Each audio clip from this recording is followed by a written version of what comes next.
Welcome to the deep dive. We take a pile of sources, dig through them, and pull out the most interesting bits, the surprising facts, hopefully with a little humor too.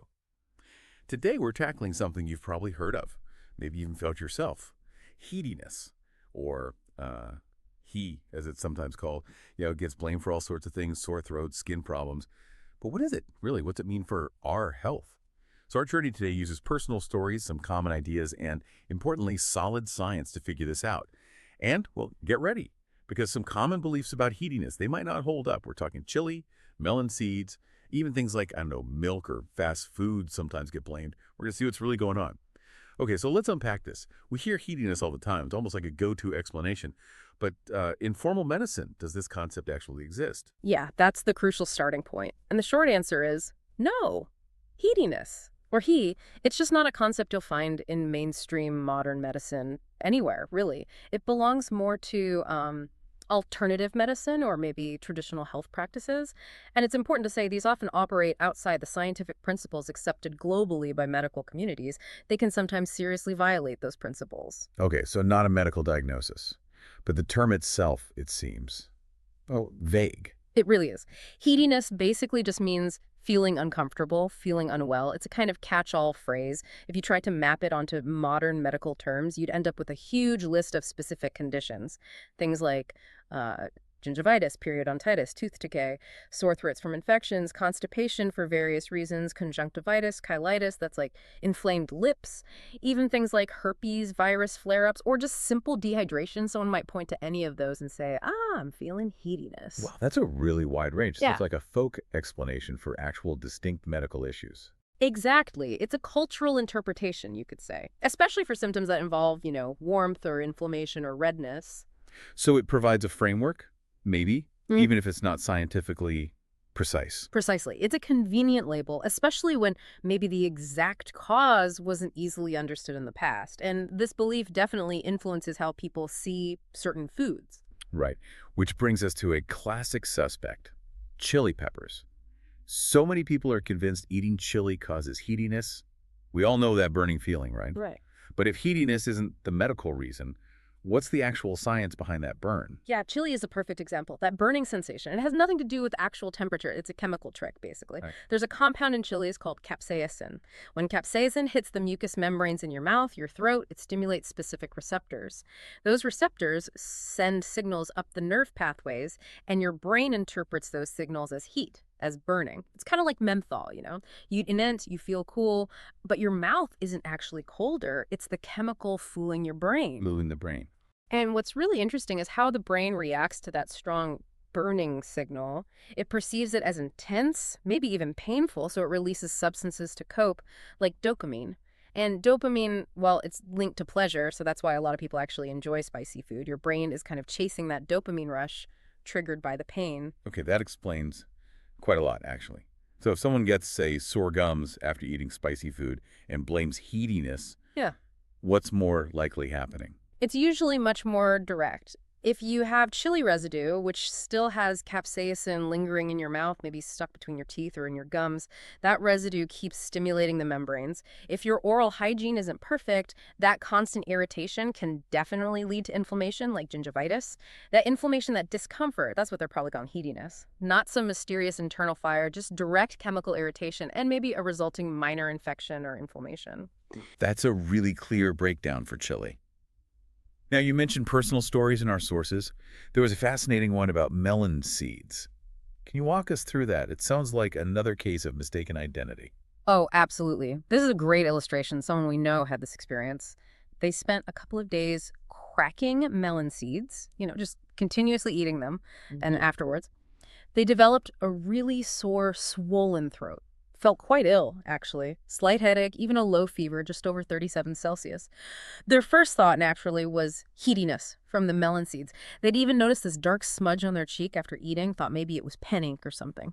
Okay, so the seeds were the prime suspect. But what was the real culprit? The real culprit was dirt. Simple as that. The melon seeds were just incredibly dirty. Every time they cracked a seed, this little puff of dust would fly out. Into their face, sure, but also, crucially, down their throat.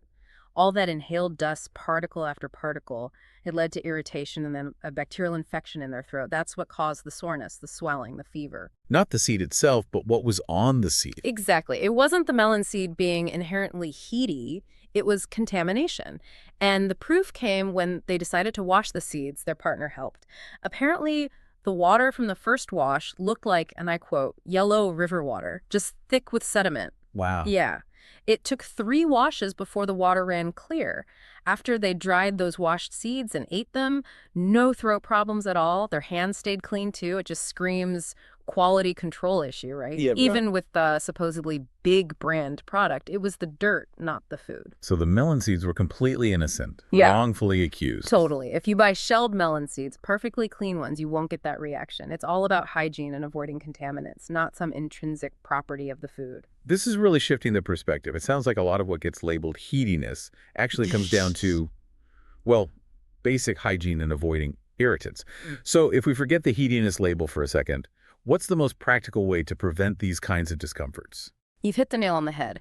The most effective strategy is almost disappointingly simple, but works. It's about being meticulous in preventing dirt and contaminants from reaching your mucous membranes, your mouth, nose, eyes, the entry points. It's more than just wash your hands. It's understanding why. It's about preventing those infections and irritations that people mislabel. Can you give some examples, like everyday things? Sure. Think about it. Wash your hands after you bring in packages. Wash them after typing on your keyboard before you, say, rub your eyes or touch your face. Handled coins or notes from a street vendor. Don't touch your face or head right after. Even just wiping down your phone screen regularly with a wet wipe. Phones get incredibly dirty. These small habits create a barrier. They stop the microbes, the irritants, before they can cause the gingivitis, the sore throat, the eye irritation that gets called heatiness. Honestly, following these simple hygiene steps could probably keep you free from many of these common complaints for years. That's really practical advice. It connects directly back to the actual medical conditions you mentioned earlier, moving away from this vague fire idea. But because heatiness is such a strong belief, people blame everything from milk to McDonald's, even stress from stock trading, apparently. There's this huge market for things that claim to reduce fire, right?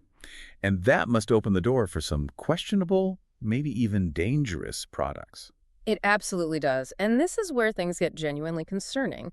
We really need to warn people about some of these so-called remedies. Specifically, let's talk about something like bull gallstone detoxification pills. Sam. Okay, what's the issue with this? The issue is a key ingredient, Realgar, also known as ick.